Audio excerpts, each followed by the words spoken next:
ఈరోజు బైబిల్ గ్రంథంలో నుండి ఒక చక్కటి పాఠాన్ని మనం నేర్చుకుందాం. అదే మారా నీళ్లు మధురంగా మారినప్పుడు మారా లాంటి జీవితాలు మారవా? మారా నీళ్లు మధురంగా మారినప్పుడు మారా లాంటి జీవితాలు మారవా అన్నటువంటి చక్కటి దైవ సందేశాన్ని బైబిల్ గ్రంథంలో నుండి తెలుసుకుందాం. మొదటిగా దేవుడు రాయించినటువంటి ఒక మాట చదువుకుందాం. పిల్లగా కీర్తనల గ్రంథం 77వ అధ్యాయం 20వ వచనం.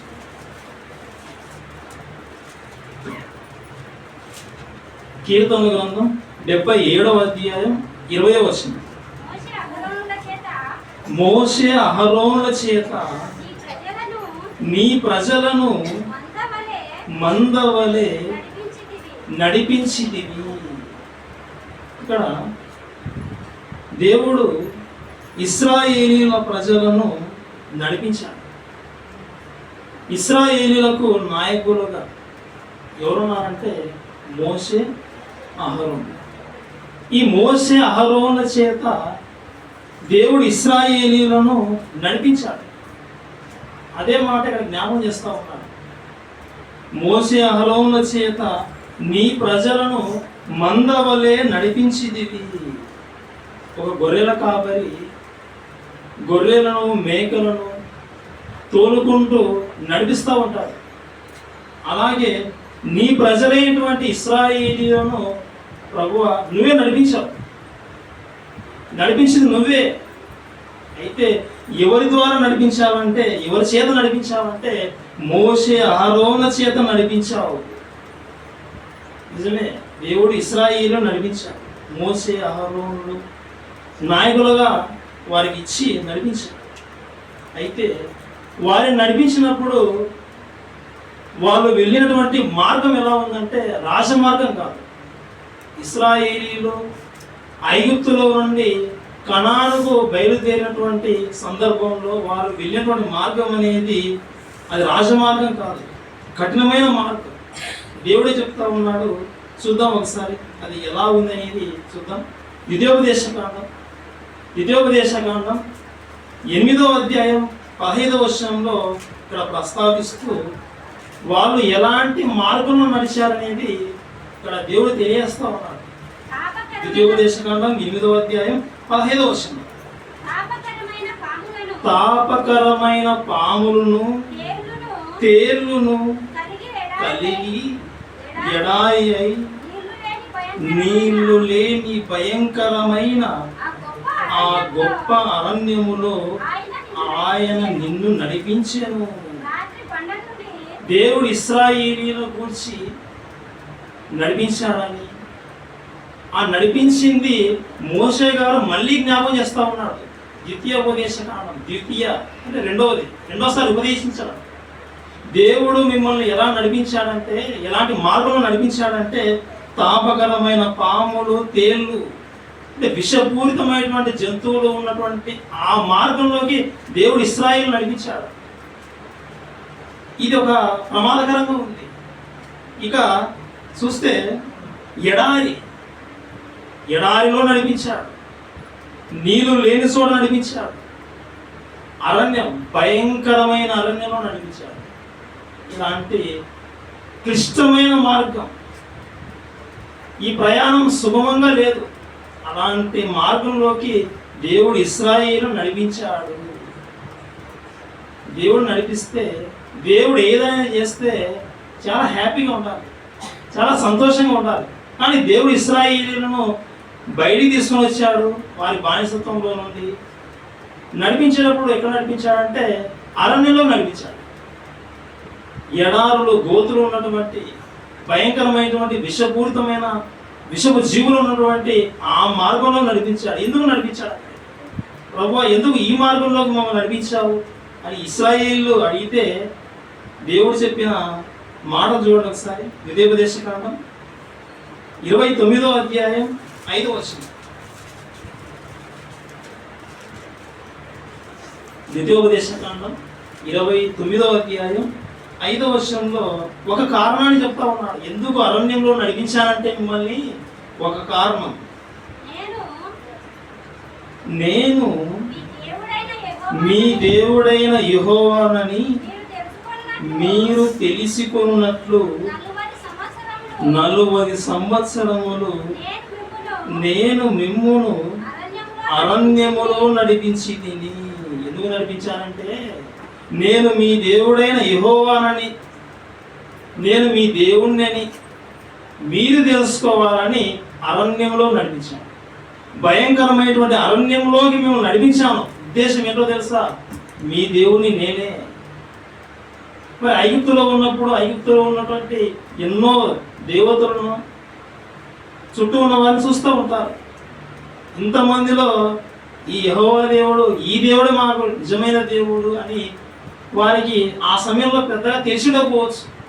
వారికి తెలియజేయాలని యెహోవా దేవుడు ఆయనే వీరి దేవుడని వీరు తెలుసుకోవాలని అరణ్యంలో నడిపించినట్లుగా దేవుడు తెలియజేస్తా ఉన్నాడు. నేను మీ దేవుడైన యెహోవాను నేనే, మీరు తెలుసుకోవాలని అరణ్యంలో నడిపించాను. నన్ను మీరు తెలుసుకోవాలి. ఇదొక కారణం. ఇంకొక కారణం, ద్వితీయోపదేశకాండం 8వ అధ్యాయం 2వ వచనం.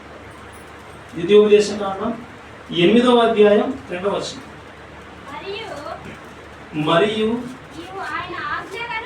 నీవు ఆయన ఆజ్ఞలను గైకొందువో లేదో నిన్ను శోధించి నీ హృదయములో ఉన్నది తెలుసుకొనుటకు నిన్ను అనుసు నిమిత్తము అరణ్యములో ఈ 40 సంవత్సరములు నీ దేవుడైన యెహోవా నిన్ను నడిపించిన మార్గమంతటిని జ్ఞాపకం చేసుకోము.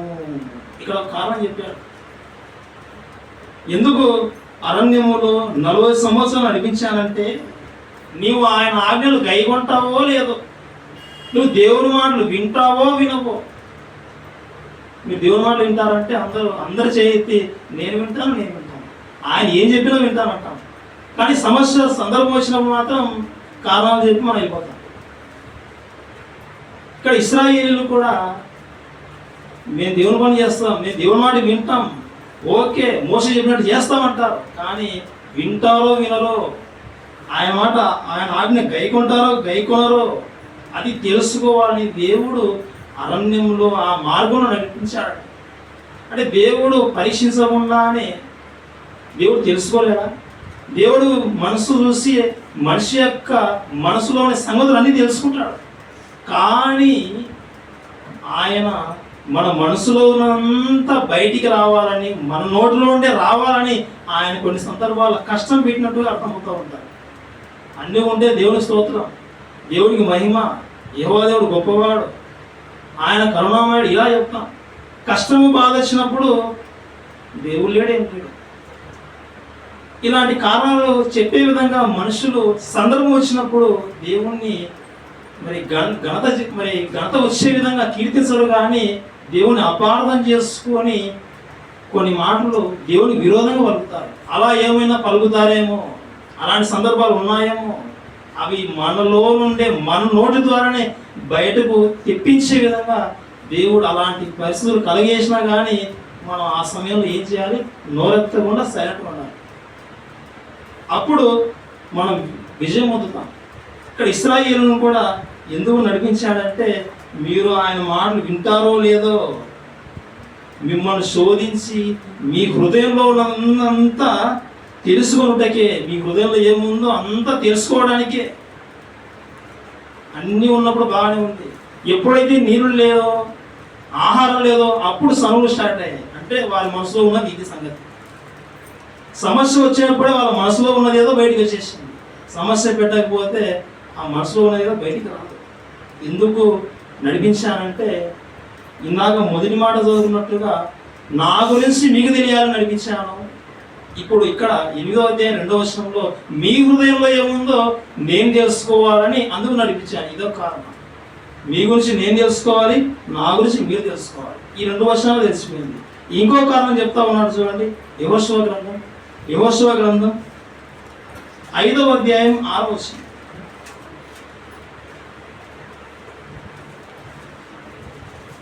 యెహోషువ గ్రంథం 5వ అధ్యాయం 6వ వచనం. యెహోవా మనకు ఏ దేశమును ఇచ్చేదనని వారి పితరులతో ప్రమాణం చేసెను, పాలు తేలు ప్రవహించు ఆ దేశమును తాను వారికి చూపింపనని యెహోవా ప్రమాణం చేసి ఉండెను కనుక ఐగుప్తులో నుండి, ఇక్కడ నుండి బాగా చదువుదాం, ఐగుప్తులో నుండి వచ్చిన ఆ యోధులందరూ యెహోవా మాట వినకపోయినందున వారు నశించు వరకు ఇశ్రాయేలీయులు 40 సంవత్సరములు అరణ్యములో సంచరించుచూ వచ్చిరి. అక్కడెక్కడే తిరుగుతూ ఉన్నారు. ఐగుప్తులో నుండి కనానుకు వెళ్ళడానికి ఎక్కువ దూరం లేదు, సుమారుగా ఒక 1000 కిలోమీటర్ లోపే ఉంది. సుమారుగా 1000 కిలోమీటర్ లోపు ఉన్నటువంటి ఆ తక్కువ దూరాన్ని ప్రయాణించడానికి 40 సంవత్సరాలు పట్టింది. ఆ 40 సంవత్సరాల్లో ఆ ప్రజలు ఆయన్ను తెలుసుకోవాలని, ఆ దేవుడు వారి గురించి తెలుసుకోవాలని, మాట వినని వాళ్ళందరినీ నాశనం చేయాలని ఈ 3 కారణాల చేత అరణ్యంలో నడిపించారు. ఈ అరణ్యంలో నడిపించినప్పుడు వాళ్ళు ఎక్కడ ఆగారు, దేవుడు బయలుదేరమన్నప్పుడు మళ్ళీ ఎక్కడికి బయలుదేరారు, అక్కడ కొద్ది రోజులు ఆగమన్నప్పుడు ఆగారు, మళ్ళీ బయలుదేరారు. ఈ పూర్తి సమాచారం అంతా ఒకే ఒక అధ్యాయంలో ఉంది. ఆ అధ్యాయం ఒకసారి చూడండి. సంఖ్యాకాండం 33వ అధ్యాయం. సంఖ్యాకాండం 33వ అధ్యాయం. ఈ 33వ అధ్యాయం చదివామంటే ఇశ్రాయేలీయుల యొక్క ప్రయాణ మార్గం అంతా మీకు తెలిసిపోతుంది. సంఖ్యాకాండం 33వ అధ్యాయం. ఈ అధ్యాయం కూడా మీకు చాలా సులువుగా గుర్తుంటుంది. సంఖ్యాకాండం అనగా ఇది ఎన్నో పుస్తకం పాత నిబంధనలో వరుసగా ఎన్నోది? 4వది. ఆదికాండం, నిర్గమాకాండం, లేవియాకాండం, సంఖ్యాకాండం అంటే 4వ పుస్తకంలో ఉంది. 4వ పుస్తకంలో ఏ అధ్యాయంలో ఉంది? 33. 2 3 లేదు, 3 పక్కన 3 రాస్తే 33. అంటే సంఖ్యాకాండం 33వ అధ్యాయంలో ఇశ్రాయేలీయుల ప్రయాణం అంతా ఉంది. అయితే ఐగుప్తులో నుండి వాళ్ళు బయటకు వచ్చేటప్పుడు స్టార్టింగ్లో ఎక్కడి నుండి బయలుదేరారనేది ఆ 33వ అధ్యాయంలో ఒక మాట చదువుకుందాం. సంఖ్యాకాండం 33వ అధ్యాయం 3వ వచనం. మొదటి నెల 15వ దినమున వారు రామెసేసులో నుండి ప్రయాణమై, అంటే వాళ్ళు బయలుదేరింది ఎక్కడంటే ఐగుప్తులో నుండి, ఆ ఐగుప్తులో ఉన్నటువంటి రామెసేసులో నుండి బయలుదేరారు. ఆ బయలుదేరి చివరికి 40 సంవత్సరాల తర్వాత ఇంకా కనాన్లోకి వెళ్ళలేదు. కనాన్లోకి వెళ్ళక మునుపు యోర్దాను నదిని దాటక ముందు ఎక్కడ దిగారంటే 50 వచనం. 50 వచనం. యెరికో యొద్ద అనగా యోర్దానుకు సమీపమైన మోయాబు మైదానములో యెహోవా మోషేకు ఇలాగూ సెలవిచ్చాను. మోయాబు మైదానంలో మాట్లాడుతూ ఉన్నాడు. వాళ్ళు దిగింది మోయాబు మైదానంలో దిగారు. అక్కడ కావాలంటే ఇంకొక మాట కూడా ఉంటుంది. 48వ వచనంలో చివరిలో ఉంటారు చూడండి. 48వ వచనంలో చివరిలో ఉంటారు. ఎక్కడ దిగారు వాళ్ళు? 48వ వచనంలో చివరిలో మోయాబు మైదానంలో దిగారు. అక్కడ మోషే వద్ద మాట్లాడారు. తర్వాత యోర్దాను నది దాటి వెళ్ళిపోయారు. ఐగుప్తులో ఉన్నటువంటి రామశేషం నుండి బయలుదేరి చివరికి యోర్దానుకు దాటక ముందు మోయాబు మైదానంలో దిగారు. ఈ యొక్క అధ్యాయంలో పూర్తిగా ఇశ్రాయేలు యొక్క ప్రయాణం అంతా ఉంది. ఈ ప్రయాణంలో ఎన్నో సమస్యలు ఎదుర్కొన్నారు. అయితే ఐగుప్తులోని బయలుదేరినప్పుడు వాళ్ళు ఎదుర్కొన్నటువంటి మొదటి సమస్య ఏంటో మనం చూద్దాం. నిర్గమాకాండం 14వ అధ్యాయం 1వ వచనం 2వ వచనం. నిర్గమాకాండం 14వ అధ్యాయం 1వ వచనం 2వ వచనం. ఇశ్రాయేలీయులు ఐగుప్తులో నుండి బయటికి వచ్చిన తర్వాత, దేవుడు బయటికి తీసుకొని వచ్చిన తర్వాత వారు ఎదుర్కొన్నటువంటి మొదటి సందర్భం ఏంటి వాళ్ళ కళ్ళ ముందర అనేది చూస్తూ ఉన్నాం. మరియు నిర్గమాకాండం 14వ అధ్యాయం 1వ వచనం 2వ వచనం. మరియు యెహోవా మోషేతో మోషేతో ఇలాగు సెలవిచ్చెను, ఇశ్రాయేలీయులు తిరిగి పీహహీరోతు ఎదుటను అనగా మిగ్దోలుకు సముద్రమునకు మధ్యనున్న బయల్సెఫోను ఎదుటను దిగవలనని వారితో చెప్పుము. దాని ఎదుటి సముద్రమునొద్ద వారు దిగవలెను, సముద్రమునొద్ద వారు దిగవలెను. ఇలా ప్రయాణం చేసి ఎక్కడికి వెళ్ళిపోయారంటే సముద్రం దగ్గరికి వెళ్ళిపోయారు. ఇశ్రాయేలు వెళ్ళింది సముద్రం దగ్గరికి. మనం ప్రారంభంలో చదువుకున్నాం ఏమాటంటే, మోషే అహరోనుల చేత నీ ప్రజలను మందవలే నడిపించిదివి. మందవలే దేవుడు నడిపించి ఎక్కడ తీసుకెళ్ళాడు? సముద్రం దగ్గర తీసుకువెళ్ళాడు. వీళ్ళని తీసుకుపోయి సముద్రం దగ్గర పెట్టాడు. వీళ్ళు వెళ్ళిన స్పాట్ ఏంటి? సముద్రం. సముద్రం అటు వచ్చింది. వీళ్ళు ఐగుప్తులోని బయలుదేరి వచ్చిన తర్వాత వీళ్ళ మీద, ఇశ్రాయేలు మీద కోపంతో ఎవరున్నారంటే ఐగుప్తీయులు ఉన్నారు. మా దగ్గర బానిసలు పని చేసి వెళ్ళిపోయారు బయటికి, వాళ్ళు మళ్ళీ తెచ్చుకుందాం, దాసులుగా చేసుకుందామని పరిగెత్తుకుంటూ వెనక వచ్చారు. ఇక ఇశ్రాయేలు ముందుకు వెళ్ళాలంటే సముద్రం అటు వచ్చింది. వెనక వెళ్దామంటే ఐగుప్తీయులు వస్తా ఉన్నారు, తను వస్తా ఉన్నారు. ముందుకు పోతే ప్రమాదమే, వెనక్కి వెళ్తే ప్రమాదమే. ముందుకు వెళ్ళిపోతే నీళ్ళ పడి చనిపోతారు, వెనక్కి వెళ్ళిపోతే వాళ్ళు దాసులుగా చేసుకుంటారు. పని చేసి చేయించుకొని జీవితాలను చంపేస్తారు. ముందు పోయినా సావే, వెనక్కి పోయినా బానిసలు సావే. ఈ స్థితిలో ఉన్నప్పుడు వారు మొరపెట్టినప్పుడు దేవుడు మోషేతో చెప్పినటువంటి మాట 16వ వచనం, 14వ అధ్యాయం 16వ వచనం. నీవు నీ కర్రను ఎత్తి ఆ సముద్రం వైపు నీ చెయ్యి చాపి దాని పాయలుగా చేయము. అప్పుడు ఇశ్రాయేలీయులు సముద్రం మధ్యను ఆరిన నేల మీదను నడిచిపోదురు. మోషే, నీ చేతిలో కర్ర ఉంది, చెయ్యి ఎత్తు ఒకసారి. ఆ సముద్రం పాయలైపోతుంది. ఆ పాయలు అయిన తర్వాత ఆ మధ్యలో ఆరిన నేల ఏర్పడితే ఆ ఆరిన నేల మీద నడిపించు వాళ్ళందరినీ. దేవుడు చెప్పినట్టుగానే చేశాడు. ఇశ్రాయేలు ప్రజలు నడిచారు. 22వ వచనం. నీళ్లు, సముద్రపు నీళ్లు విభజింపబడగా ఇశ్రాయేలీయులు సముద్ర మధ్యను ఆరిన నేల మీదను నడిచిపోయేది, ఎర్ర సముద్రాన్ని దాటారు. మొదటిగా సమస్య వచ్చింది, ఎర్ర సముద్రం అడ్డొచ్చింది. ఏంటి ప్రభు ఈ సమస్య అన్నప్పుడు దేవుడు పరిష్కారం చూపాడు. సముద్రాన్ని పాయలో చేశాడు. ఇశ్రాయేలు నడిపించి బయటికి తీసుకొచ్చాడు. ఎర్ర సముద్రంలోని బయటికి వచ్చారు. ఇప్పుడు ఎర్ర సముద్రంలోని బయటికి వచ్చిన తర్వాత సంగతి మనం ఆలోచిద్దాం.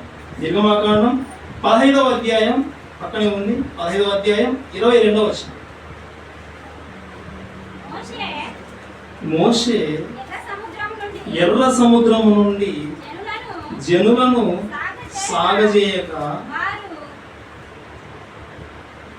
వారు షూరు అరణ్యములోనికి వెళ్ళి దానిలో 3 దినములు నడిచిరి. ఎన్ని రోజులు నడిచారు? 3 రోజులు. సముద్రంలోని బయటకు వచ్చారు. ఒక ప్రమాదం నుండి గండం గట్టికి బయటకు వచ్చారు. బయటకు వచ్చిన తర్వాత ఇక వాళ్ళు ఏం చేశారంటే షూరు అరణ్యంలోకి వెళ్ళారు. ఆ షూరు అరణ్యములో 3 దినాలు నడిచారు. నడుచుకుంటూ వెళ్ళిపోయారు. అలా వెళ్తూ ఉన్నప్పుడు వాళ్ళు మనలాంటి మనుషులే.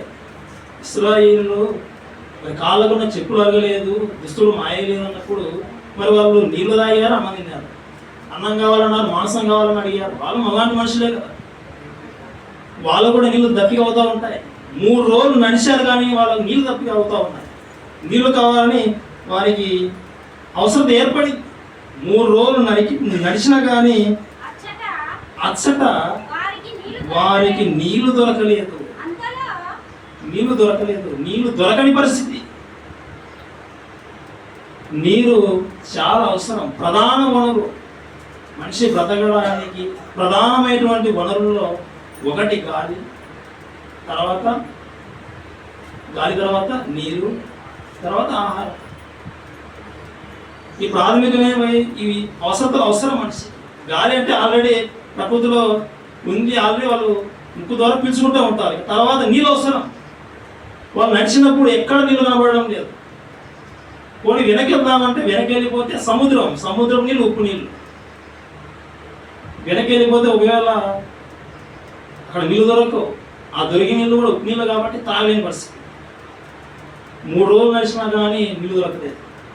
ఇంకా అలాగే ప్రయాసంతో నీటి దప్పిక చేతనే నడుచుకుంటూ వెళ్ళిన తర్వాత జరిగిన సంగతి తర్వాత చదువుదాం. అంతలో వారు ఎక్కడికి వెళ్ళారంటే మారాకు చేరారు. నడుచుకుంటూ వెళ్ళిపోయారు, మారాకు చేరి 23వ వచనం, మారా నీళ్లు చేదైనవి కనుక వారు ఆ నీళ్లు త్రాగలేకపోయింది.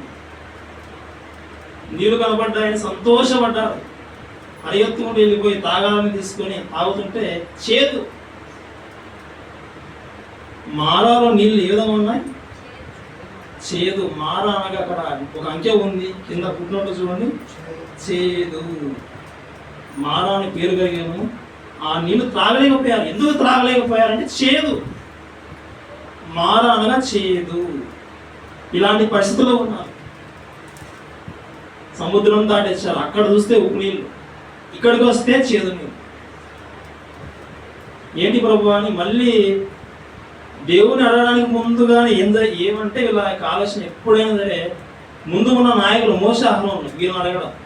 మనం కూడా పొరపాటున నీళ్ళు లేకపోయామంటే కంప్లైంట్ వచ్చే డైరెక్ట్ మా దగ్గరికి నీళ్ళు పెట్టచ్చు కదా. నీళ్ళు ఏది సమస్య వచ్చినా డైరెక్ట్ మా మీదకి ఏం కాదు, ఎవరున్నా కానీ డైరెక్ట్గా దైవసేవ మీదకి వెళ్ళిపోతారు కేసు అంతా. ఇశ్రాయేలుకు ఆహారం లేకపోయినా నీళ్ళు లేకపోయినా డైరెక్ట్ మోసే. ఏంటి మోసే లేవు, నీళ్ళు లేవు, ఆహారం లేదు, నీళ్ళు లేవు, చేదుగా ఉన్నాయి. దేవుడు రప్పిస్తాడు, మంచి ప్లేస్ తీసుకెళ్తాడు, ఇలా ఎన్నెన్నో మాటలు చెప్పి మమ్మల్ని బయటికి తీసుకొని వస్తే ఇక్కడే చచ్చిపోయేటట్టున్నాం అరణ్యంలో అని సరిగినప్పుడు మోసే దేవుని అడిగితే దేవుడు చెప్పినటువంటి చక్కటి పరిష్కారం చూడండి. తర్వాత 15వ అధ్యాయం 24, 25 కలిపి 24, 25 కలిపి. ప్రజలు మేమేమి తాగుదామని మోసే మీద సనుగొనగా అతడు యెహోవాకు మొరపెట్టాను. అంతటా యెహోవా అతనికి ఒక చెట్టు చూపాను. అది ఆ నీళ్ళలో వేసిన తర్వాత నీళ్లు మధురములాయను. చేదు నీళ్ళుగా ఉన్నాయి. దేవుడు చేశాడు, ఒక చక్కటి పరిష్కారం చూపాడు. ఇదిగో మోసే అక్కడ ఒక చెట్టు ఉంది, ఆ చెట్టును తీసుకుని వచ్చి ఆ నీళ్ళలో మోసే వెళ్ళిపోయాడు. ఉన్నటువంటి పనిముట్టు అది కొమ్మలు నరకడం, మొత్తానికి చెట్టు నరకడం, మొత్తాన్ని తీసుకొని వచ్చి ఆ చెట్టు వేసాడు. తర్వాత జరిగినటువంటి క్రియ ఏంటంటే చేదు నీళ్లు మధురంగా మారాయి. అంటే దేవుడు మారాలో చేదు నీళ్ళుగా ఉన్నటువంటి ఆ నీళ్లను ఏం చేశాడు? మధురంగా మార్చాడు. మారా నీళ్లు మధురంగా మార్చాడు ఆయన. ఇది యెహోవా దేవుడు, తండ్రి అయిన దేవుడు పాత నిబంధనలో చేసినటువంటి ఒక ఆశ్చర్య కార్యం. ఇదే విధంగా కొత్త నిబంధనలో ఇలాగే ఒక ఆశ్చర్య కార్యక్రమం యేసుక్రీస్తు వారు చేసినట్టుగా మనకు కనబడుతుంది. అదే యేసుక్రీస్తు వారు ఒక వివాహానికి వెళ్ళిపోతే, వివాహంలో ద్రాక్షారసం అయిపోతే ఆ పెళ్లి బిందులో ఉన్నటువంటి వారు నిర్వహించే వాళ్ళు అయోమయంలో ఉంటారు. వచ్చిన వాళ్ళు ద్రాక్షారసం ఇవ్వాలి, లేవు, అయిపోయింది, ఇక జబ్బు ద్రాక్షారసం ఉంది, ఏం చేయాలని ఆలోచన పడినప్పుడు యేసుక్రీస్తు వారు ఏం చేస్తారంటే నీళ్లను ద్రాక్షారసంగా మారుస్తారు. పాత నిబంధనలో చేదు నీళ్లు మధురమయ్యాయి. కొత్త నిబంధనలో నీళ్లను యేసుక్రీస్తు వారు ద్రాక్షారసంగా మార్చినట్టుగా మనకు కనబడతా ఉంది. ప్రియమైన దేవుని అంటే దేవుడు చేసినటువంటి ఏదైనా సరే అది ఆశ్చర్యక్రియ, అది సైంటిఫికల్గా అది వాస్తవమే. నీళ్ళు చేదు నీళ్ళు మధురంగా మారడం ఏంటి? అలా మారుతుందా? ఎర్ర సముద్రం నుండి ఇశ్రాయేలు సముద్రాన్ని దాటడం ఏంటి? ఇది జరిగిపోయినా అని చాలామంది బైబిల్ చదువుతూ బైబిల్కి విరోధంగా మాట్లాడే వాళ్ళు కూడా లేకపోలేదు. దేవుడు చేసినటువంటి ప్రతిక్రియ, దేవుడు రాయించినటువంటి బైబిల్లో ఉన్నటువంటి ప్రతి మాట అది వాస్తవమైంది. ప్రియమైన దేవుని పిల్లలారా, నీళ్లు చేదు నీళ్లు మధురంగా మారాయి. చేదుగా ఉన్న రుచి ఏమైంది? మధురమైంది. చేదు తర్వాత తీపి. మనం కూడా కొన్ని వంటలు చేస్తూ ఉంటాం. ఆ వంటలో కూడా ఏం చేస్తామంటే రుచులు మారుస్తూ ఉంటాం. నీళ్ళు ఉంటాయి, పాలు ఉంటాయి. మనకు ఆశ కలిగింది టీ తాగాలని. దేవుడు ప్రకృతిలో పెట్టాడు కాబట్టే టీ తాగుతూ ఉన్నాం. సో టీ ఆకే లేకపోతే ఇక టీ అనే ఆశ లేదు, టీ తాగడం ఉంటుంది. ఆ టీ ఆకులను సేకరించి ఆ టీ ఆకులను అది ప్రాసెస్ చేసిన తర్వాత ప్యాకెట్ల రూపంలో మన దగ్గరకు వస్తే మనం ఏం చేస్తూ ఉన్నామంటే ఆ ప్యాకెట్లో ఉన్నటువంటి ఆ టీ పొడిని ఆ నీళ్ళలో వేసిన తర్వాత మనం ప్రిపేర్ చేసుకొని తాగుతూ ఉన్నాం. అంటే మామూలుగా నీళ్ళు ఉన్నాయి, పాలు ఉన్నాయి, చక్కెర వేసినాం, కానీ టీ ఆకు లేకపోతే టీ తాగినట్టు ఉండదు. టీ కావాలని, ఇది టీగా ఉండాలని, ఆ టీ రుచి రావాలని ఒక పదార్థం టీ పొడి ఎలా అయితే కలిపామో ఆ రోజు చేదు నీళ్ళు మధురంగా వాళ్ళు తాగే విధంగా ఉండడానికి దేవుడు ఏం చేశాడంటే ఒక చెట్టు వేయమన్నాడు, ఒక ఇంగ్రీడియంట్ కలపమన్నాడు.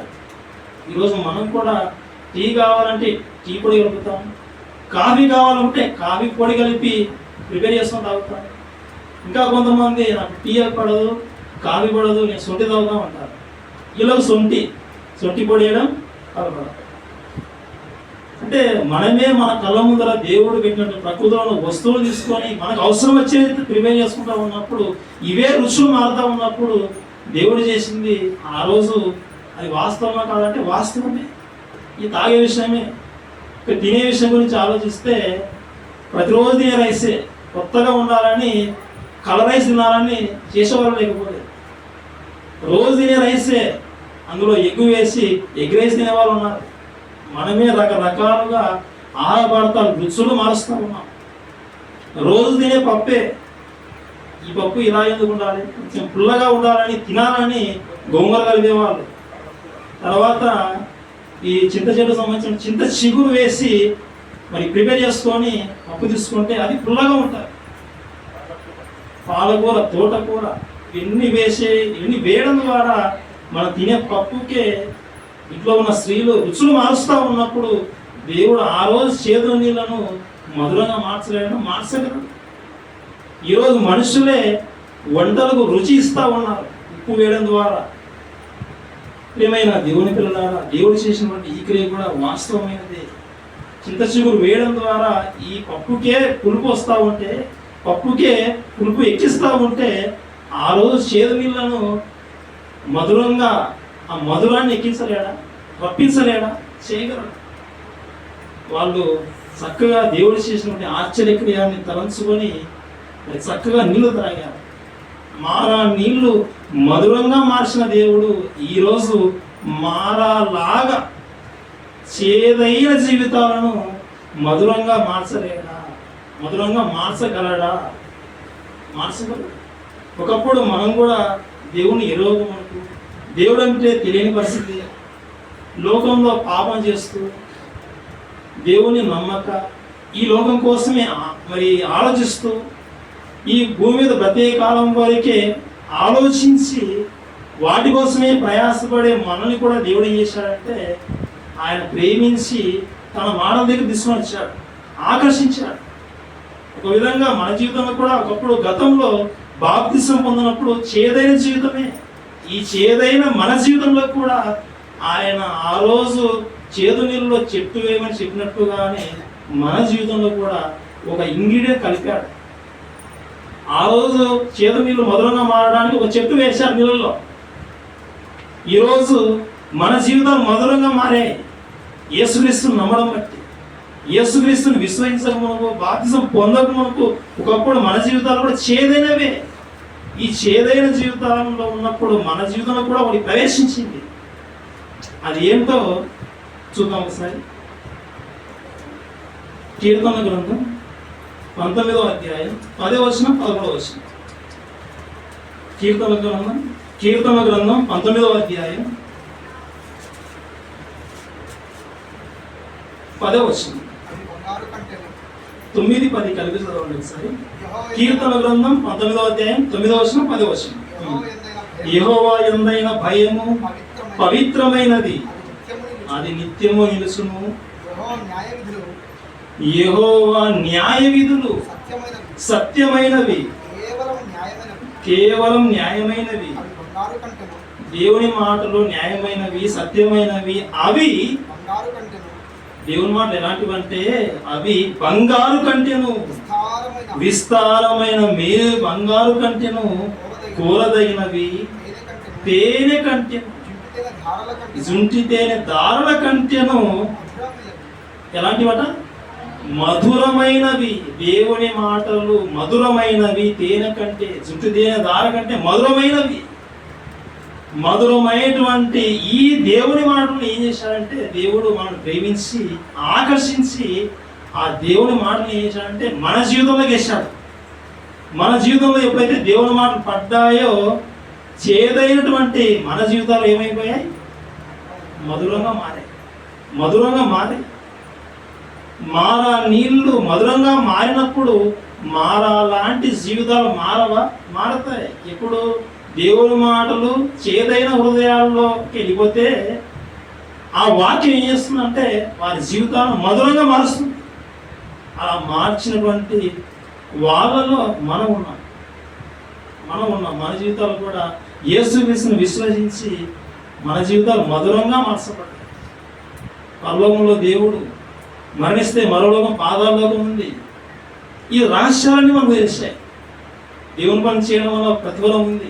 ఇప్పుడు మనం చేసే ప్రతి రూపాయికి 100 రెట్లు దేవుడు ఇస్తా అన్నాడు. ఈ రహస్యాలని మనకు తెలుసు, కానీ లోకంలో ఉన్నటువంటి వాళ్ళకు ఈ విషయాలు తెలియదు.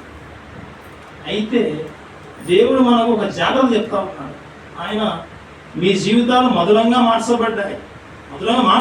అయితే మీరు జాగ్రత్త, అపవాది కొంచెం ఉంది.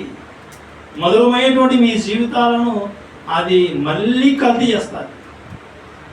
తెలియకుండా అది విషయం కలిపి మిమ్మల్ని పాడు చేస్తారు. జాగ్రత్త చూసుకోండి అని ఒక జాగ్రత్త చెప్పాడు.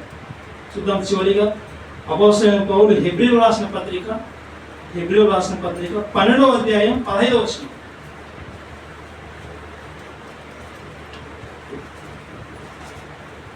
హెబ్రీయులకు రాసిన పత్రిక 12వ అధ్యాయం 15వ వచనం. మీలో ఎవరైనను దేవుని కృపను పొందకుండా తప్పిపోవునేమో అని చేదైన వేరు ఏదైనా ములిచి కలవరపరచుట వలన అనేకులు అపవిత్రులైపోదురేమో అని. చేదైన వేరు మళ్ళీ మొలిచి, మీ జీవితాలు మధురంగా ఉన్నాయి, చేదైన వేరు మళ్ళీ మొలిచి ఒకవేళ మీరు అపవిత్రులు అయిపోతారేమో అని తర్వాత ఏశావు గురించి చెప్పి తర్వాత వచనంలో చివరిలో ఏమన్నాడు చూడండి. చివరిలో 16వ వచనం చివరిలో జాగ్రత్తగా చూసుకోండి. జాగ్రత్త. మధురమైన మీ జీవితాలు చివరికి అపవాది మలినం చేస్తుంది. జాగ్రత్తగా చూసుకోండి. మారా నీళ్ళు మధురంగా మార్చిన దేవుడు మారా లాంటి జీవితాలు మన జీవితాలు మధురంగా మార్చాడు. ఇక లోకంలో అనేకులు ఉన్నారు ఇంకా దేవుని గురించి తెలియని వాళ్ళు. అలాంటి వాళ్ళు కూడా మారా లాంటి జీవితాలు కూడా మధురంగా మారగలవా అని ప్రశ్న. మారగలవా? అవకాశం ఉందా? అవకాశం ఉంది. దేవుని మాటలు వాళ్ళకి తెలిస్తే మధురంగా మారే అవకాశం ఉంది. కాబట్టి దేవుని మాటలు వారి దగ్గరికి తీసుకెళ్లే బాధ్యత, సువార్తలో భాగంగా ఆ బాధ్యత మన మీదే పెట్టారు. ఆ సంఘం ద్వారా గతం నుండి ఎన్నో కార్యక్రమాలు చేశాం. ఇక ముందు కూడా భవిష్యత్తులో అనేకులకు దేవుని మాట చేసే విధంగా ఈ యొక్క వాక్యాన్ని మనం నేర్చుకునే సత్య వాక్యాన్ని అనేకుల దగ్గరికి హృదయాల్లోకి తీసుకెళ్లే విధంగా మన వంతు ప్రయత్నం చేస్తే వాళ్ళు కూడా దేవుని గురించి తెలుసుకోవచ్చు. ఈ ప్రయత్నం మనం చేయవలసిన బాధ్యత మన మీద ఉంది. చెప్పడం మన వంతు. ఎంతమంది స్వీకరిస్తారో, ఎంతమంది క్రీస్తు చెంతకు వస్తారో అది వాళ్ళ అదృష్టం. చెప్పడం మన వంతు. దేవుని గురించి తెలుసుకోవడం అది వాళ్ళ అదృష్టం.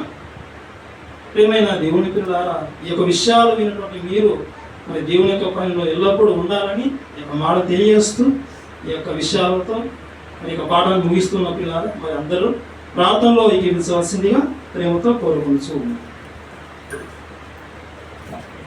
మహోన్నతుడు అయిన మా తండ్రి, నీ యొక్క పరిశుద్ధమైన ఉన్నతమైన నామం బట్టి నీ యొక్క ప్రియకుమారుడు మా రక్షకుడు యేసుక్రీస్తు ద్వారా కృతజ్ఞతలు తెలియజేసుకుంటున్నాం నాయన. ఇదిగో నాయన, ఒకనాడు ఇశ్రాయేలీయులు తండ్రి మారాలో నీళ్లు త్రాగలేకపోయారు.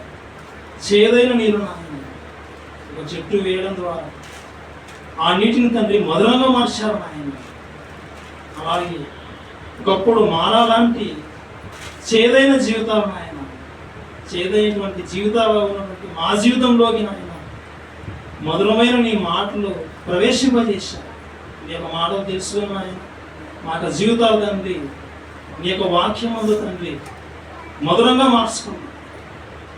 ఇదిగో నాయన, మీరు ఇచ్చినటువంటి ఈ యొక్క కృపను పోగొట్టుకొనకుండా ఎల్లప్పుడూ నాయన వాక్యం చేత సరిచేసుకుంటూ మాకు మేముగా తండ్రి జాగ్రత్త పడే విధంగా సహాయం దయచేయమని మాటలు నాయన వినటువంటి మీ పిల్లలందరూ నాయన చక్కగా వాక్యం ఎదుగుతూ నీ యొక్క పనుల్లో ఉంటూ నాయన నీకు ఇష్టానుసారంగా జీవిస్తూ తండ్రి నువ్వు ఉన్నటువంటి ఆ మహాలోకం చేరుకునే విధంగా చక్కటి అవకాశం కల్పిస్తామని ఈ ప్రార్థన నీ ప్రియకుమారుడైనటువంటి యేసుక్రీస్తు ద్వారా అడిగి వేడుకొనుస్తున్నాం తండ్రి.